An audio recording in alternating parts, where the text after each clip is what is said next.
নমস্কার।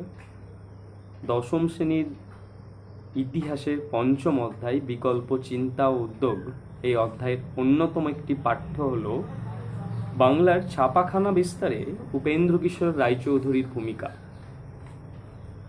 আমাদের আলোচনা শুরু করি। আলোচনাকে দুটি ভাগে ভাগ করব। সবার কাছে অনুরোধ পুরো ভিডিওটি দেখার জন্য, কারণ একই সাথে দুটো বিষয় নিয়ে আমি আলোচনা করব। তার আগে জেনে নিই যে উপেন্দ্রকিশোর রায়চৌধুরী কে ছিলেন। উপেন্দ্রকিশোর রায়চৌধুরী এই নামটি পরে এসেছে। তার পূর্বের নাম কামদারঞ্জন রায়। দত্তক গ্রহণের পর তার নাম হয় উপেন্দ্রকিশোর রায়চৌধুরী। যিনি দত্তক নেন তিনি এই নামটি প্রদত্ত করেন, তিনি এই নামটি দেন। তার জন্ম পূর্ব বাংলার অর্থাৎ বর্তমান বাংলাদেশের ময়মনসিংহ জেলা স্কুল থেকে স্কুল পাঠ্য শেষ করে উচ্চশিক্ষার জন্য তিনি কলকাতাতে প্রেসিডেন্সি কলেজে ভর্তি হন। সেই সময়কালে একাধিক লেখা, গ্রন্থ, ছোট বই, পুস্তক প্রকাশ করে এবং তার লেখনীর দ্বারা শিশু সাহিত্যের জগতে নিজের সম্ভারকে, তিনি নিজের ডালিকে সাজিয়ে দেন। মুকুল, সখা প্রভৃতি ছোট ছোট বই প্রকাশ তিনি করেন। During that time, the late 19th century, in spite of the presence of some printing presses in Bengal, lack of good quality printing, lack of good quality illustration, lack of page quality, block making, compelled Upendra Raychaudhuri to think about new printing technology, to introduce new printing technology in Bengal. অর্থাৎ ভালো মানের ছাপাখানা বা যন্ত্রপাতির অভাব, উন্নত মানের যন্ত্রপাতির অভাব, টেকনোলজির অভাব তাকে বাধ্য করে এই প্রিন্টিং প্রেসের ইভলিউশন ঘটাতে, বিবর্তন ঘটাতে, নতুন কিছু ভাবতে। শোনা যায় ছেলেদের রামায়ণ নামক একটি বই তিনি প্রকাশ করেন।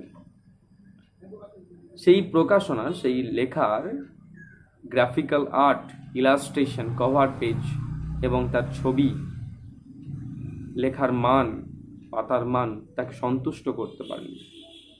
তিনি ছাপাখানার মতো বিকল্প জিনিস, ছাপাখানার মতো বিষয়কে তার গবেষণার বিষয়বস্তু করেন একাধিক গ্রন্থ প্রকাশ, একাধিক জার্নাল প্রকাশের মাধ্যমে।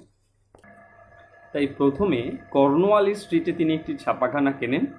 তার পরবর্তীকালে 1885 খ্রিস্টাব্দে 1885-এ 38/1 শিবনারায়ণ দাস লেনে একটি ছাপাখানা কেনেন।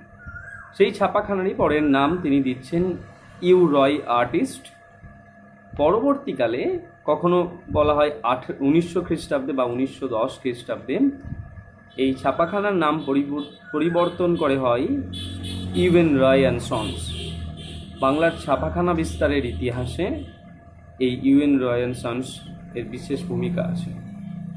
দুটি ভাগে প্রশ্নটি মাধ্যমিকে আসতে পারে। একটি হলো বাংলার ছাপাখানা বিস্তার উপেন্দ্রকিশোর রায়চৌধুরীর ভূমিকা কী, আরেকটি পার্টে আসতে পারে বাংলার ছাপাখানা ব্যবসা প্রসারে ইউএন রয় অ্যান্ড সন্সের ভূমিকা উল্লেখ করো। এখানে কিন্তু উপেন্দ্রকিশোর এবং তার পুত্র সুকুমার রায় দুজনকেই কিন্তু একই সঙ্গে ডেসক্রাইব করতে হবে। কেন এই ইউএন রয় অ্যান্ড সন্স বিখ্যাত, কেন উপেন্দ্রকিশোর রায়চৌধুরী ছাপাখানার জগতে একটা অন্যতম নাম?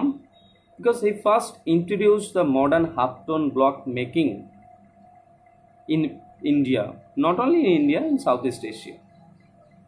He imported some books, chemicals, equipments from London, from Penrose and Company, to learn the new technology, to introduce the new technology in printing press. অর্থাৎ তিনি একাধিক জিনিসপত্র, বই, নতুন নতুন কেমিক্যাল প্রভৃতি আনছেন শুধুমাত্র ছাপাখানার উন্নতির জন্য। এবং তিনিই প্রথম ব্যক্তি যিনি হাফ-টোন ব্লক মেকিংকে ফ্যামিলিয়ার করছেন, ইন্ট্রোডিউস করছেন। এছাড়াও তিনি বলা হয় রঙিন ছবি ছাপার কাজ তার দ্বারা হয় এবং দেশীয় পদ্ধতিতে এই রঙিন ছাপার কৌশল তিনি আবিষ্কার করেন। যদিও এই সময়কালে প্রবাসী পত্রিকা রঙিন ছবি ছাপার কাজ শুরু করেছিল তাদের কভার পেজে, তবুও তার পরবর্তীকালে এটা একটা অন্য মাত্রা পায়, ব্যবসায়িক উদ্যোগে একটা অন্য গুরুত্ব পায় উপেন্দ্র কিশোর রায়চৌধুরীর দ্বারা। তিনি শুধু বই প্রকাশ বা ব্যবসায়িক উদ্যোগকে সামনে নেননি, তার মূল বিষয় ছিল গবেষণা। বলা হয় 1897 খ্রিস্টাব্দ থেকে 1912 এই সময়কালের মধ্যে একাধিক গবেষণাধর্মী জার্নাল পেনরোজ অ্যানুয়াল থেকে প্রকাশিত হতো। প্রায় 9টি জার্নাল তার প্রকাশ হয়েছে পেনরোজ অ্যানুয়াল থেকে। পেনরোজ অ্যানুয়াল কি? একটি পত্রিকা যা লন্ডন থেকে প্রকাশিত হতো। ছাপার জগতে এই গ্রন্থটি এই জার্নালটি ছিল বাইবেলের মতো। নতুন ছাপার সমস্ত পরীক্ষা নিরীক্ষা, কৌশল, উদ্ভাবনী সমস্ত কিছু এখানে প্রকাশ হতো। এছাড়াও he applied various modern technology in printing press like diffraction,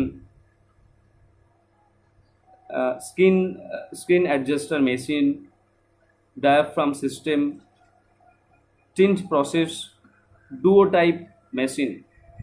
এইগুলোকে তিনি ক্রয় করছেন, কিনে আনছেন ইংল্যান্ড থেকে এবং এগুলো ব্যবহার করছেন। আনন্দবাজার পত্রিকা, যেটি এখন আমাদের কাছে পরিচিত, তার পূর্ব নাম ছিল অমৃতবাজার পত্রিকা। সে অমৃতবাজার পত্রিকাতে একটি বিজ্ঞাপন প্রকাশ হচ্ছে যেখানে তিনি এই হাফটন ব্লক এবং পরবর্তীকালে প্রসেস পেন্টিংকে জনসমক্ষে আনছেন এবং সেখানে বিবরণ দেওয়া আছে যে কীভাবে এই নতুন নতুন যন্ত্র গরুর গাড়িতে চাপিয়ে আনা হচ্ছে।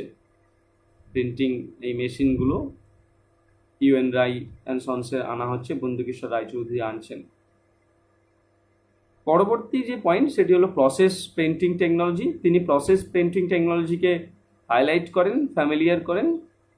এই প্রসেস প্রিন্টিং টেকনোলজি রিলেটেড একাধিক জার্নাল তিনি প্রকাশ করেন।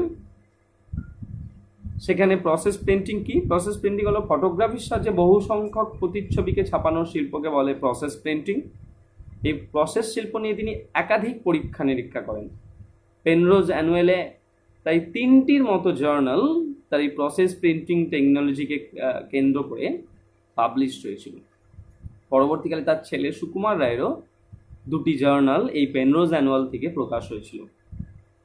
তিনি কাঠের পরের পয়েন্ট, তিনি কাঠের পরিবর্তে তামা ও দস্তার পাতে ছবি ও অক্ষর খোদাই করে আলোর প্রতিসরণ ও প্রতিফলনকে কাজে লাগিয়ে তিনি হাফটন ব্লক তৈরির সূত্র খুঁজে পান। অর্থাৎ সায়েন্টিফিক নলেজ তার একটা বিরাট ছিল, যা পূর্বেও আমরা পরিচয় পেয়েছি যখন তিনি কলেজে পড়ছেন, প্রেসিডেন্সি কলেজে। সেই সময়কালে আকাশের কথা অর্থাৎ অ্যাকাউন্ট অফ অ্যাস্ট্রোনমি নামক একটি গ্রন্থ প্রকাশ করেন, একটি ছোট পুস্তিকা প্রকাশ করেন যেখানে তার এই পপুলার সায়েন্স, এই বিজ্ঞান বিষয়ক একটা চিন্তার বিশেষ ছাপ ধরা পড়ে। এছাড়াও তিনি প্রকাশনার জগতে, বই প্রকাশের জগতে একটা গুরুত্বপূর্ণ অবদান রাখেন। Monthly magazine published by Upendra Kishore Raychaudhuri, edited by Sukumar Rai. The name of the monthly magazine was Sandesh. 1913 খ্রিস্টাব্দে সন্দেশ পত্রিকা প্রকাশ হয় এনাদের হাত ধরেই। এছাড়াও টুনটুনির বই 1910 খ্রিস্টাব্দে প্রকাশ হয়, যার এডিটর ছিলেন সুকুমার রায়, পাবলিশ তিনিই করছেন। হরিচরণ মান্না এটা প্রকাশ করছেন, কান্তিক প্রেস থেকে এটা কিন্তু প্রকাশ হয়েছিল। এর পরবর্তী সমস্ত বই কিন্তু তাদের দ্বারা প্রকাশ হয়, তাদের নিজেদের প্রেস থেকে, কিন্তু এই বইটি টুনটুনির বই 1910 খ্রিস্টাব্দে কান্তিক প্রেস থেকে প্রকাশ হয়। এছাড়াও ছেলেদের রামায়ণ, ছেলেদের মহাভারত, গুপি গাইন, বাঘাবাইন সন্দেশ পত্রিকাতে অন্যতম বিখ্যাত।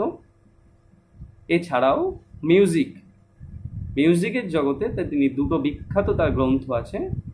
সহজে বেহালা শিক্ষা, তিনি বেহালা বাদক ছিলেন ভালো, তাই তিনি সহজে বেহালা শিক্ষা নামক একটি বই প্রকাশ করেন। এছাড়াও শিক্ষক ব্যতিরেকে হারমোনিয়াম নামক একটি গ্রন্থ তিনি প্রকাশ করেন এবং ছাপেন।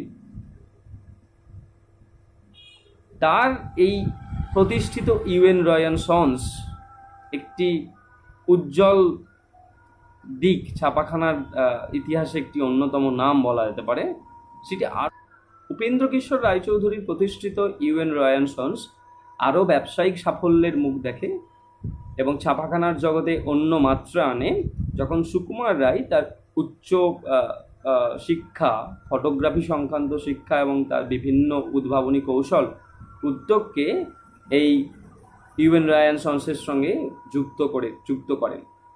এর পূর্বে অর্থাৎ এই ধরনের শিক্ষাকে তিনি যুক্ত করার আগে 1911 খ্রিস্টাব্দে কলকাতা বিশ্ববিদ্যালয় থেকে সুকুমার রায় ফটোগ্রাফি এবং প্রিন্টিং টেকনোলজি নিয়ে উচ্চশিক্ষা লাভের জন্য কলকাতা বিশ্ববিদ্যালয় থেকে গুরুপ্রসন্ন ঘোষ স্কলারশিপ নিয়ে 1911 খ্রিস্টাব্দে লন্ডনে যান।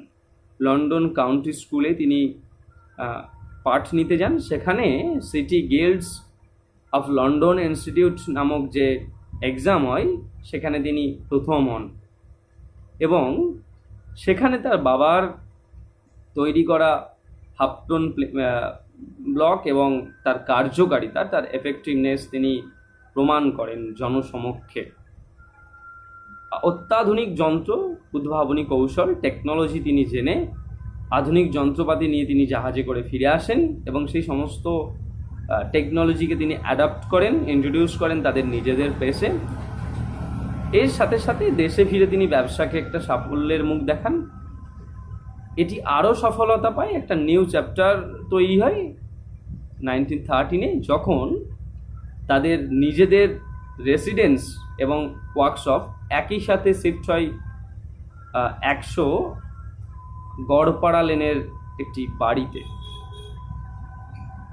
বাড়ির নাম্বার 100, তাই বলছে 100 গড়পাড়া লেন রেসিডেন্স, সেখানে তিনি শিফট করেন। একটি বাড়ি তিনি উপেন্দ্র কিশোর রায়চৌধুরী নিজের নকশাতে তৈরি করেন, সেটিই ছাপাখানা, সেখানেই তাদের বসত বাড়ি। অর্থাৎ ছাপাখানা বিস্তারে একটা বিরাট মন দিতে পারছেন এবং আধুনিক কৌশল যন্ত্রপাতির সাহায্যে অন্য মাত্রা দিতে পেরেছিলেন সুকুমার রায়। একাধিক গ্রন্থ এই সময়কালে প্রকাশ হয় এবং শুধু নিজেদের লেখা গ্রন্থ নয়, অন্যান্য বই প্রকাশেও তাদের বিশেষ অবদান ছিল। এছাড়াও বলা যেতে পারে পাগলা দাশু, ইলিয়ড ওডিসির বাংলা ভার্সন তাদের প্রকাশনীর দ্বারা প্রকাশ হয় এবং 1915 খ্রিস্টাব্দে উপেন্দ্র কিশোর রায়চৌধুরীর মৃত্যুর সাথে সাথে এই ব্যাপারটা পুরোপুরি মানে এই ছাপার জগতে একটা অধ্যায় শেষ হয়। অর্থাৎ বলা যেতে পারে সব মিলিয়ে উপেন্দ্র কিশোর রায়চৌধুরী এবং তার প্রতিষ্ঠিত ইউএন রয় সন্স শুধুমাত্র ব্যবসায়িক উদ্যোগ নয়, তার সাথে সাথে উন্নত মানের প্রিন্টিং টেকনোলজি, পরীক্ষা নিরীক্ষা, রিসার্চ, গবেষণা, বিভিন্ন জার্নাল প্রকাশ এবং পরবর্তীকালে বাংলাতে যে হাফটন ব্লক কুঠির শিল্পর মতো হয়ে দাঁড়ায়, তার পূর্বপুরুষ ছিলেন, তার ভিত তৈরি করেছিলেন এই উপেন্দ্র কিশোর রায়চৌধুরী। শুধুমাত্র হাফটন ব্লক নির্মাণই তার কৃতিত্ব নয়, রঙের ব্যবহার, আধুনিক যন্ত্রপাতির নতুন ব্যবহার, গবেষণা, সায়েন্টিফিক নলেজকে কাজে লাগিয়ে লেখা প্রকাশ, পাতার মান, কালারের প্রয়োগ, উন্নত কৌশল এবং বিভিন্ন বয়সী বিভিন্ন লেখার সাথে জনগণের পরিচয় ঘটানো, সে শিশু সাহিত্য হোক এবং লোকসাহিত্য হোক, সব মিলিয়ে বাংলাতে ছাপাখানা বিস্তারে, ছাপাখানার জগতে অন্যতম নাম ছিল এই ইউএন রয় সন্স। এই উপেন্দ্র কিশোর রায়চৌধুরীর দুজন ভালো বন্ধু ছিলেন, একজন হলেন জগদীশচন্দ্র বসু, অন্যজন আচার্য প্রফুল্লচন্দ্র রায়। এই দুজনই এই অধ্যায়ে একটি অন্যতম স্থান দখল করে আছেন। তাদের চিন্তাভাবনা, তাদের উচ্চশিক্ষা, তাদের ধ্যান ধারণার দ্বারা। পরের ভিডিওতে আমরা আলোচনা করব, আমরা দেখব কিভাবে বিজ্ঞান শিক্ষা প্রকাশ লাভ করছে এরকমই এক বিকল্প উদ্যোগের দ্বারা, বিভিন্ন ব্যক্তিবর্গের দ্বারা। সেখানে জগদীশ বসু, কখনো কখনো তারকনাথ পালিত, কখনো আচার্য প্রফুল্লচন্দ্র রায়, কখনো মহেন্দ্রলাল সরকার বিকল্প চিন্তা ও উদ্যোগকে, দেশীয় উদ্যোগকে জনসমক্ষে আনছেন। তাই পরের ভিডিওতে আমরা নতুন অধ্যায় নিয়ে আবার হাজির হব। সকলে ভালো থেকো, সুস্থ থেকো, পরের ভিডিও লেকচারে আবার নতুন বিষয় নিয়ে আমরা আলোচনা করব। নমস্কার।